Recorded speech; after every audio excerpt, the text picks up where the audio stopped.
So topical, back with another video. I'm Strange Wang and he is Nate, and today we are reacting to Rotten Tomato scores because I saw a movie on here and I was like, holy, same haircut. I didn't think it was gonna have a good score. It had a good score. So we'll get to that in a minute. Today we are going to start off with the movies coming out in theaters this week. Movies opening this week. Angry Birds to 73%. That shock you? That does shock me. Me too. Yeah, that's way too. I know for a fact that I would score it lower than that. Alrighty then.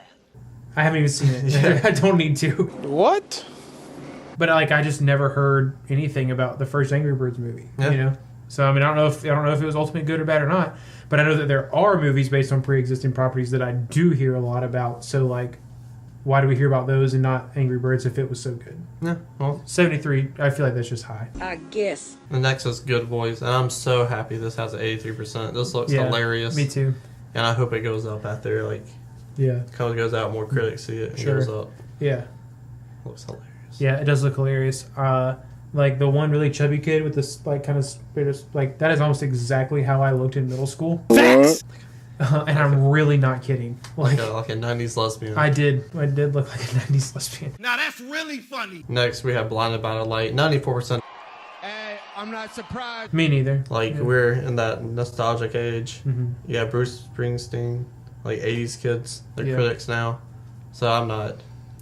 Yeah, he's pretty like well beloved across the board. I don't like that. I don't either. That's the thing. But like I understand that nationally speaking, and like I mean across the world, Springsteen is like the boss. It's debatable. I'm sure it'll be a good movie. Yeah. Like the trailer, I was happy with the trailer.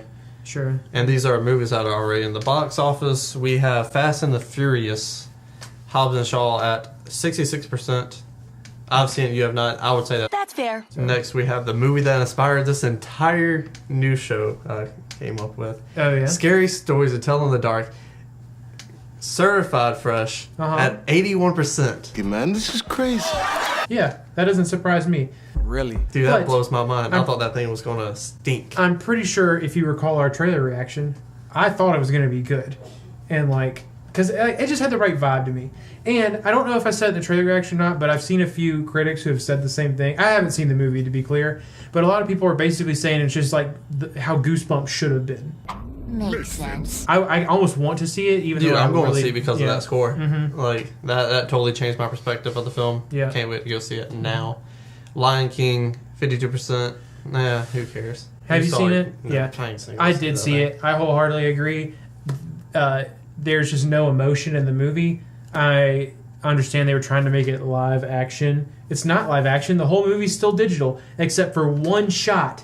And the opening shot I read about that, yeah. the opening shot of the movie is the actual African era, and everything else in the movie is digital. That is an animated movie. Don't let anyone tell you different.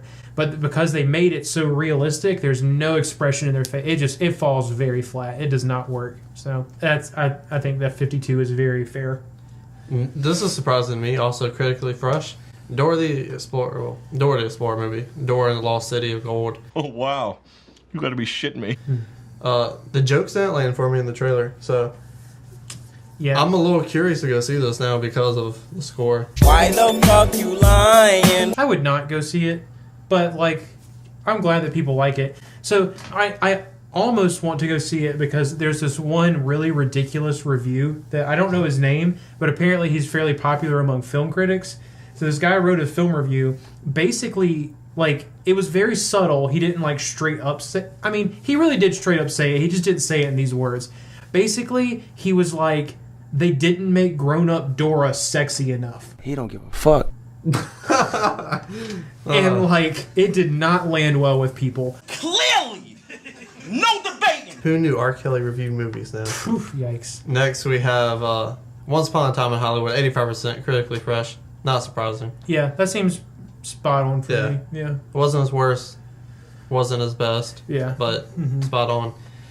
This fucking movie, The Art of Racing in the Rain, 44%. Surprise, motherfucker. Yeah. All those mean comments you left us on the We're still trailer getting reaction. them. You're still getting them. Yeah. So 44%. So, ha. Yeah. Screw y'all and screw stupid movies about talking dogs. That's right, I said it.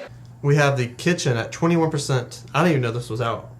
I know we did a trailer reaction for it, but I didn't know when it was coming the out. only reason I knew it was out was because I was looking at Movie Times earlier and I saw it, but I definitely was not looking for it. 21%. I didn't think it would go that low, but I'm not surprised. I knew it was going to be bad, but like I did not know it was going to be 21% bad. That's a low score. Yeah, that's a really stinker. low. So Next, we have Spider-Man Far From Home. Been out a hot minute, 90%. It's, I would put it at 85 along with Once Upon a Time, but 90, I'm not mad about it. It was solid. It was entertaining. Yeah. A little long, but I said about every movie. yeah, I think I haven't heard anyone say that's not true. I've heard one person say they didn't like it, but they're And only that one person was calling Dora sexy. no. He might. I don't know. I know who you're talking about. That guy. Yeah, That guy's the best. He's a chunky guy. I do He's a love chunky him. boy. I like him a lot. His stepsister used to call me. That's a fact. So Are you sure your name's not Strange Wang? so anyways, I think I would give it a 90. I really liked it, but an 85 would have been fine too. Yeah. I know that I'm like in the upper part of people, like how people felt. Yeah, about it, I'm pretty tired of comic book movies with Spider-Man. I'm always going to go to the theater to see a Yeah. Spider-Man film. Next, I haven't seen this because I haven't seen the third one, but Toy Story 4. The amount of people that didn't really care for this coming out, I'm a little surprised that it's 97%. But once I see it at all, I'll probably like, yeah, that's fair. Yeah. I know at least 5 people off the top of my head that I can think of that I know. I still haven't seen it either. I do want to. All 5 of them cried. And they, at least 2 of them are not people who cry at movies. So, Wow. Are they 300 pounds, beard, tattoos, American flag they brought with them? Those types. maybe not quite that far, but like you're on the right track. You went too far down the track. Too masculine. You're right, exactly. I gotcha. You know, so apparently it's incredibly well written. I've heard the character develop is phenomenal, and I really do want to go see it. And I was also one of those people who was like, we don't need a Toy Story 4. And to be honest, even though it has a 97%, I still don't think that we needed Toy Story 4. But if it's good, then I'll watch it. Yeah. Make your money. But yeah, this is our reaction to the Rotten Tomatoes scores. Probably do this every, I don't know, say a week, every 2 weeks. What you think? Yeah, that's fun. I liked it. Yeah. Let's do it every week. Yeah, something different. Yeah. So tell us how we can improve on it, because this is our first time doing it. It's true. Down in the comment section below, like, comment, and subscribe. Just make sure your criticism is not because I hate talking dog movies. Yeah, or fuck you with the long hair. The girl with the glasses.